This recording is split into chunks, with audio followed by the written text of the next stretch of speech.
Mesdames et messieurs, les temps sont durs. Les temps sont tellement durs que l'autorité ukrainienne fait recours à des détenus. Oui, des détenus. Vous avez très bien entendu. Des gens qui dorment dans les géoles ukrainiennes. L'Ukraine fait maintenant recours à ces gens-là pour aller combattre la Russie sur le terrain. Qui aurait pu imaginer ça, mesdames et messieurs? Où sont alors les organisations de défense des droits de l'homme? Ils sont où, mesdames et messieurs? Les défenseurs des détenus, ils sont où? Chères dames, chers messieurs, chères demoiselles.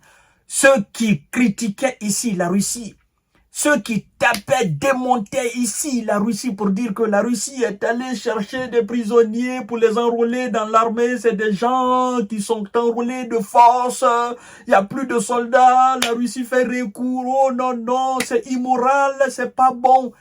Où sont ces organisations, chères dames, chers messieurs, chères demoiselles? Et le nombre est conséquent. Je vais vous donner tout à l'heure. Mais avant tout d'abord, partagez cette vidéo dans tous les groupes possibles. Ah, donc, tout ce que la Russie fait, selon les Occidentaux, l'Ukraine doit le faire. Naturellement, c'est ça. Parce que ce sont eux qui ont dit que l'armée russe, les autorités russes permettent à Prigojine d'aller chercher des gens dans les prisons. Si tel est le cas, officiellement aujourd'hui, eux, ils viennent d'annoncer, mesdames et messieurs. D'ailleurs, vous savez qu'il y a une loi qui a été votée, je crois bien le mois passé, par les députés ukrainiens. Ah, d'ailleurs, on a inclus cette loi-là dans la loi de mobilisation. Allez mobiliser des gars dans les prisons. Chères dames, chers messieurs, chères demoiselles. Le moralisateur, alors, est devenu comment? Est devenu fou, c'est ça? Ceux qui sont censés donner, ou ceux qui prétendaient avoir toute la morale du monde entier, qui faisaient la morale à la Russie, sont où aujourd'hui, mesdames et messieurs? Je suis dépassé. Le désespoir gagne les rangs ukrainiens. Non, le désemparement est total, c'est de la débandade, ça, chères dames, chers messieurs, chers demoiselles. Il n'y a plus, ils vont chercher dans les géoles. Incroyable. 3000 détenus, mesdames et messieurs. Partagez la vidéo dans tous les groupes possibles. Le monde doit se lever. Le monde doit se lever pour dire, mais non, vous ne pouvez pas faire cela. Parce que vous avez fait la morale à M. Vladimir Poutine. Vous ne pouvez pas faire cela. Vous avez tapé ici sur les responsables russes pour dire qu'ils sont immoraux. Vous ne pouvez pas vous permettre de faire la même chose. Ou bien c'est quoi, vous avez perdu la tête? Mais non, les Occidentaux, vous devez interdire cela. On ne peut pas enrôler les détenus parce qu'ils n'ont pas le choix, c'est ça. Chères dames, chers messieurs, chères demoiselles, je vais reprendre mot par mot. Partagez. Plus de 3000 détenus en Ukraine. Ah, ils nous disent que plus de 3000 détenus ont demandé. Mais ce sont eux qui ont voté cette loi. Ah, les Ukrainiens qui sont dans les géoles. Vous irez face à l'armée russe. C'est ce qu'on dit, chères dames. Plus de 3000 personnes, n'est-ce pas, détenues en Ukraine, ont demandé à combattre dans les forces armées, a déclaré une responsable en vertu d'une nouvelle loi visant à mobiliser plus de combattants pour lutter contre l'invasion russe. Partagez la vidéo. Incroyable. Cela concerne plus de 3000 personnes. Nous avions fait cette estimation avant l'adoption de la loi, a affirmé Olena Vyshkovka, vice-ministre de la Justice, à la télévision ukrainienne. Elle dit, je cite, « Nous ne pouvons pas dire que les 20 000 personnes potentielles que nous avions mentionnées s'engageront. » A-t-elle ajouté. Au début de mai, les députés ukrainiens, comme je vous disais tout à l'heure, ont adopté une loi signée dans la foulée par le président Volodymyr Zelensky, permettant à certaines catégories de prisonniers d'aller combattre, n'est-ce pas, au front, en échange d'une libération conditionnelle. Cette mesure concerne les détenus se portant volontaires et nécessite l'accord des autorités militaires après examen de l'état de santé physique et mentale du prisonnier.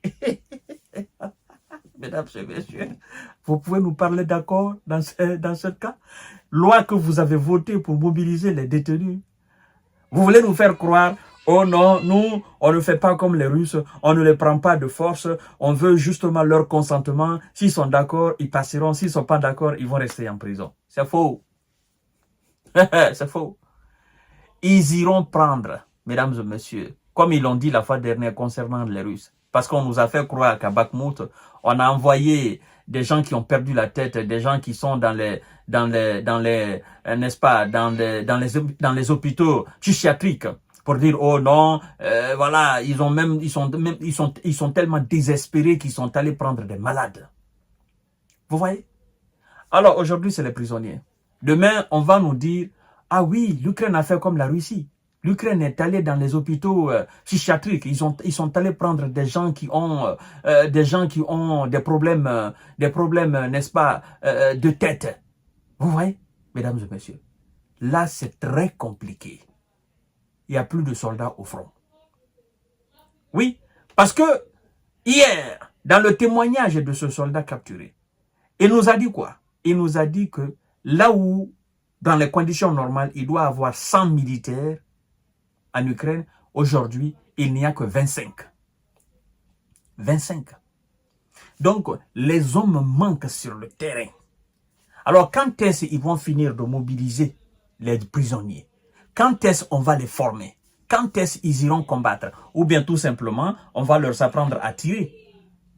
Hein, voilà, on va vous apprendre justement à tirer, vous n'allez pas devenir des pilotes, voilà, vous n'allez pas devenir des commandants d'unité, vous allez justement tirer, vous tirez au premier. Laissez-moi vous dire, tous ceux qui sont mobilisés, tous ceux qui seront mobilisés, n'est-ce pas, du côté des prisonniers, ils seront utilisés comme des canons à chair. C'est ça la vérité. Ils seront au niveau des premières lignes. Parce que eux là, des gens qui sont condamnés pour, qui ont pris perpète là, eux, on va les mettre devant. Les gens ils sont sûrs que on va jamais les libérer. Ils vont jamais sortir de prison jusqu'à leur dernier jour. Ben, eux là, on va les ramasser de gauche à droite dans les géoles et puis on va les mettre devant les lignes. C'est ça. Mais ça a une conséquence. Oui, ça a une conséquence. Parce que vous prenez de telles personnes dans l'armée. Ben, qu'est-ce qui va se passer? Des gens qui n'ont pas envie de combattre. Vous leur donnez des armes. Mais la possibilité qu'ils se retournent contre vous, cette possibilité est très élevée. Parce que c'est des gens qui ont envie de vivre. Ce n'est pas des gens qui ont envie de mourir. Comme ça. Parce que vous voulez. Et s'ils continuent à le faire, nous allons constater demain ou après-demain, c'est-à-dire une désertion totale au niveau des lignes de front. Parce que les prisonniers, non. Ce n'est pas des militaires. Non, les gens ont envie de vivre. Les gens ont compris. Et d'ailleurs, il faut dire que ce n'est pas la première fois qu'on fait recours à cela. J'en suis sûr qu'ils ont fait recours à cela dans l'ombre. Mais puisqu'ils ont compris que, voilà, on ne peut pas continuer dans l'ombre, il faut l'officialiser, directement, ils l'ont inclus dans la loi. Et les députés ukrainiens ont voté. Mesdames et messieurs, qu'est-ce qu'on peut reprocher maintenant à la Russie? Qu'est-ce qu'on peut reprocher maintenant à la Russie? À partir du moment où l'Ukraine, qui est chouchou des Occidentaux, ben, se permet même d'aller recruter dans les prisons, qu'est-ce qu'on peut maintenant? Ça veut dire que la situation est désespérée. Il n'y a pas de soldats, il n'y a pas d'hommes, il n'y a rien. Oui, les jeunes Ukrainiens ne veulent pas aller parce qu'ils ont compris que ce n'est pas pour libérer leur pays, c'est pour faire plaisir aux Occidentaux. Et eux, ils ne veulent pas mourir pour rien.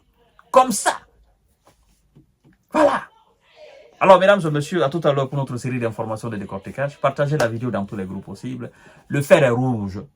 Est tellement rouge, les carottes sont tellement cuites que Zelensky ne sait même plus où mettre la tête. C'est ça. La Russie avance sur le terrain et il n'y a personne en face.